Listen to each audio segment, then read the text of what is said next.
Right, hello everyone, good afternoon. Thank you for all staying and being awake for nearing the end of today. My name's James Gibson. I'm a material scientist over at UKA as part of our steels development programme. So I'll kind of take you through a little bit of what we've been doing in the past year in terms of that. So as a very, very gentle introduction to start, you all kind of know what nuclear fusion is. It's the process that powers the sun and is the fusing of two hydrogen isotopes, deuterium and tritium, together to make a lot of energy and a very fast neutron at the end of that. In our power plants, we're essentially wanting to harness the exact same reaction to generate our electricity at the end of the day. But there's one extra step that we have to do when we're thinking about a fusion power plant. There's only enough tritium on the planet to run a reactor for about 15 minutes. So one of the key steps we have to do when we're thinking about not just a fun physics experiment, but really commercial fusion plants, is fire that neutron into some lithium, which will then go ahead and breed the tritium that we need as part of our fuel cycle. All that takes place in the tritium breeding blanket, which are these nice yellow things here on my very slow animation. And so this is where the kind of reduced activation ferritic martensitic steels are sitting. They're sitting as the structural materials, housing all those lithium-containing things, so we can have that fuel cycle going on our reactor. And so then to develop these new steels, we are working as part of NEURON, which is this interesting acronym of a neutron irradiation of advanced steels.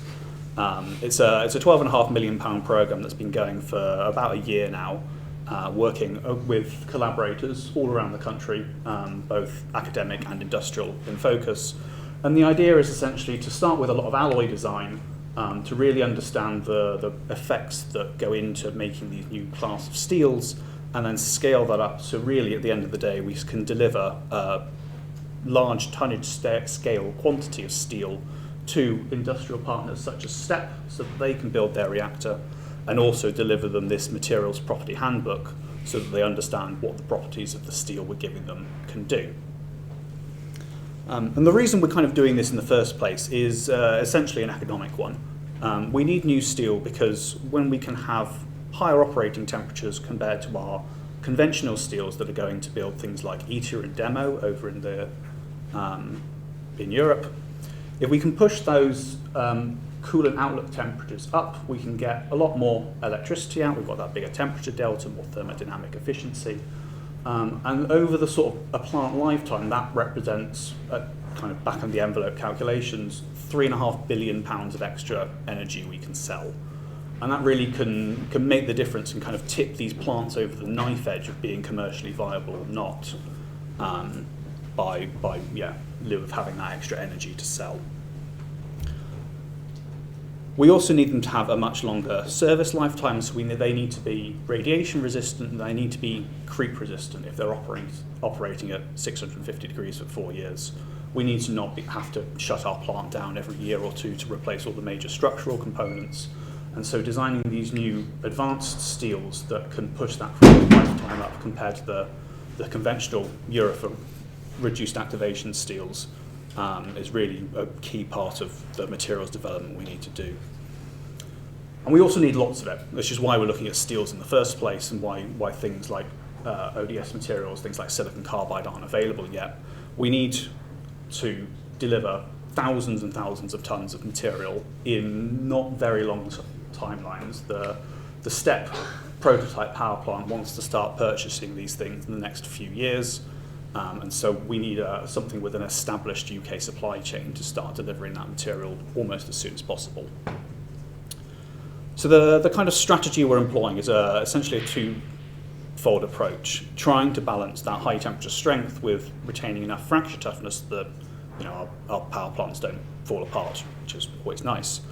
The first is a tweaking and a playing of the chemistry in our steels. Now, with reduced activation ones, as we nicely heard earlier, we don't have a lot of elements to pick from, and so the goal is to get things like vanadium in there, titanium in there, nitrogen in there, all of which go in to form these very fine MX nanoprecipitates, and we can use that fine distribution to pump up our creep strength, pump up our high temperature strength, but because they're so small and fine, it doesn't then affect our fracture toughness too much. And the second part is then to be able to tune that microstructure through the heat treatments. One, to get the precipitates out to where we need them, but then to be able to control the grain size of our materials so that we can then play with that strength versus toughness seesaw. The goal is to produce something that looks a little bit like this. So all these white spots here are the precipitates we're after, and you can see that in our early alloys we're having already quite some success in getting that increased precipitate density in there compared with our conventional steels. And then with various extra heat treatment steps, we can then play with the grain size and therefore with that sort of creep strength toughness triangle. So where micromechanics comes into this is really in two steps. The first is for materials design. So before we're looking at irradiated samples, before we're kind of stuck with micromechanics to look at small things, we want to be able to use the fact that we can work on grams of material and with days of experimentation rather than kilograms and weeks to help kind of get our understanding of these materials through. So one thing I've done a couple of months ago was head back to Oxford and play with the extreme system they've got there to look at how we can use indentation to screen the high temperature performance of these alloys. So these are kind of standard experimental conditions that micromaterials have taught us over the past many years now are all essential. We're working in vacuum to prevent oxidation. We're working with independent tip and sample heating so we don't have any thermal drift. And because we're working on steel, we're using a tungsten carbide indenter so that we don't dissolve our diamond into our specimen. I won't show you all 7 or 8 samples we did, but one highlight of the boron-containing steels that we're looking at is here, where kind of when you're looking at just at room temperature, once you've made a good material, there's not really much to differentiate them, at least in terms of indentation hardness. It's a bit of a blunt tool to be able to do that. So we end up with just this blob of good materials that we don't really know what to do with. When we start taking things up to high temperature, though, that's when these things start to wriggle themselves out. We can start to tell a story. So we can see things like the effect of boron improving our high temperature performance, the effect of precipitate density, which is slightly confused with the tantalum contents, but more precipitates is more high temperature strength.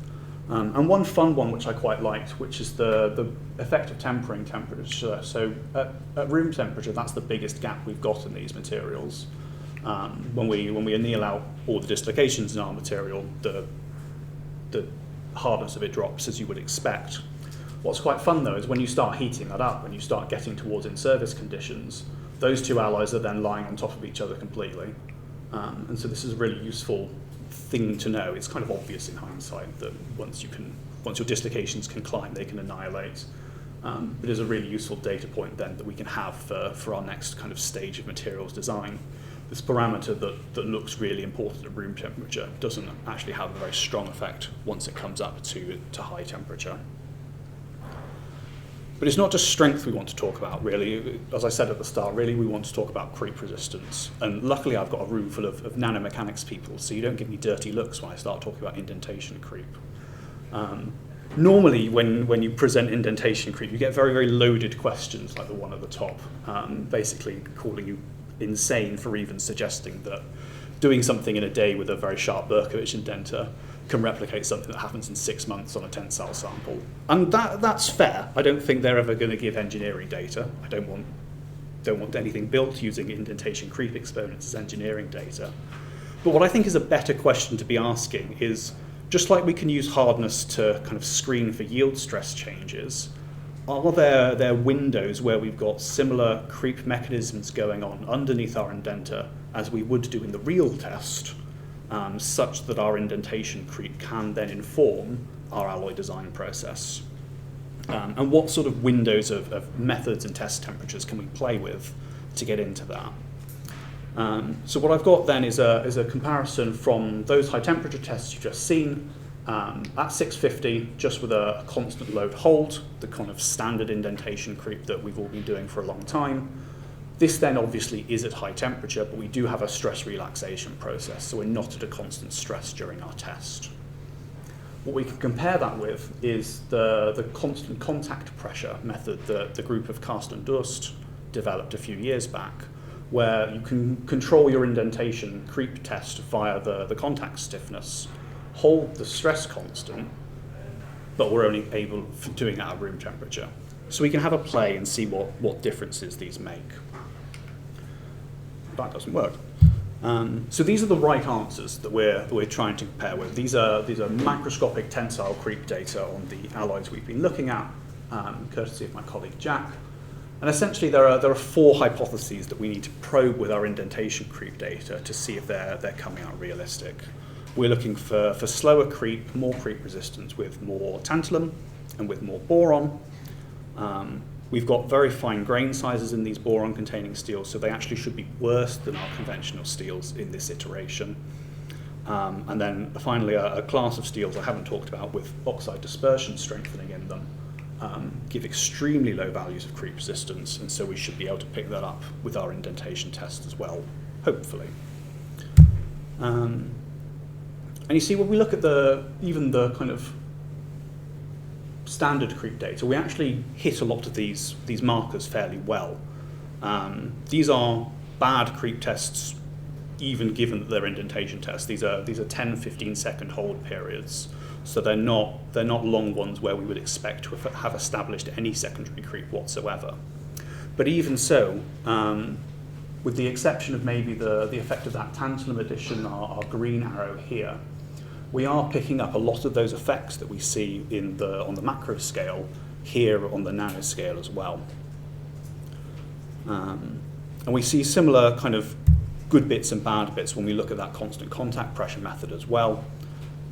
We lose that effect of boron. Suddenly our B0 steel drops like a stone, but we pick up the tantalum effect again. So we're not 100% there in all methods, but we are starting to see that for a lot of these materials, a lot of the time, we can get much faster data out in terms of creep life with this accelerated creep testing. And it's not just the fact that we can do creep tests in a day on a thumbnail-sized piece of material. Obviously, that does make things a lot faster. But when you kind of look at what the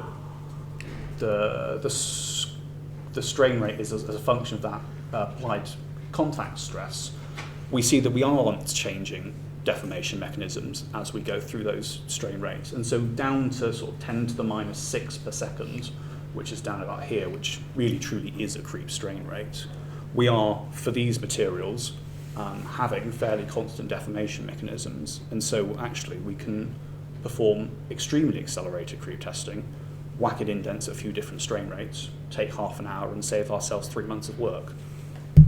Fingers crossed. And it's not just us. Nate Marr has shown the similar thing on grade 91. So it seems to be something about these fine ferritic Martensitic steels that lend themselves quite well to these sort of constant deformation mechanisms with strain rate.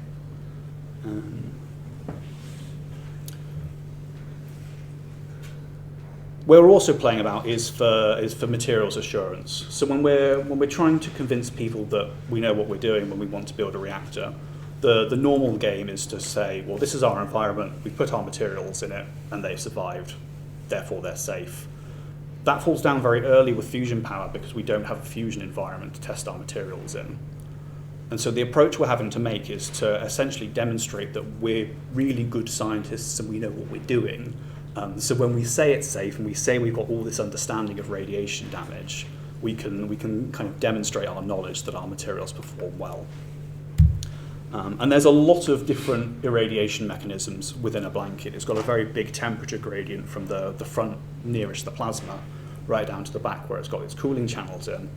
And so there's a whole suite of different irradiation tests we need to apply. We need to look at low temperature hardening embrittlement, particularly up to high damage levels to represent end of life. We need to look at materials from test reactors where we've got slow irradiation rates and our elements can diffuse and cluster and precipitate and embrittle things that way. We've got at high temperatures, we've got lots of helium in our system which tends to form bubbles and causes our grain boundaries to fall apart. And then we've got synergistic effects as well, as what happens when you start coupling these irradiation tests with stress and with temperature. by and large, all of these benefit from the application of micromechanics. Either you've got ion irradiation tests where you've only got a micron of damaged material to investigate, and you're kind of stuck with it. But for something like a test reactor campaign, which will cost you £100,000 a month, there's a real obvious drive to use that material as efficiently as possible to pack as many samples into that test reactor as possible. And so the more that we can understand our radiation damage using micromechanics, the better we're going to do in terms of our materials development campaign. So I'll just show you a small one from one of these. This is one of our early ones where we did three different damage doses, 1, 10 and 100 displacements per atom. So for context, one displacement per atom means on average, every atom in my sample has been displaced off its lattice site once. So it's already a lot of damage, that sort of end of life for a fission reactor. We're looking at 100 for our fusion, and so there's going to be a lot of damage. We are turning our materials into Swiss cheese. We fired in these self-ions at 350 degrees to kind of look at that low temperature hardening embrittlement and see what happens. And the answer was actually incredibly positive. So because of that massive increase in precipitate density that I showed you earlier, that's just sucked up all the displacement damage from these displacement cascades. And so we've got this 5 times improvement in end-of-life hardening compared with traditional Eurofis steel. We've got only a change of 15-20% in our hardness compared with our base material, which is astonishing. It's the sort of thing that you would dream about. It's the sort of thing that the people doing ODS steels and can only make pinches of material at the time have been showing off for years. And we've managed this. If it's real, we think it is. We need the TEM to prove it. But it's an extremely promising candidate alloy, having that level of radiation resistance in a castable structure that we can start making tons and tons and tons of materials of. So with that, I think I'm out of time. Thank you all very much for your attention, and happy to take any questions you have. Thank you.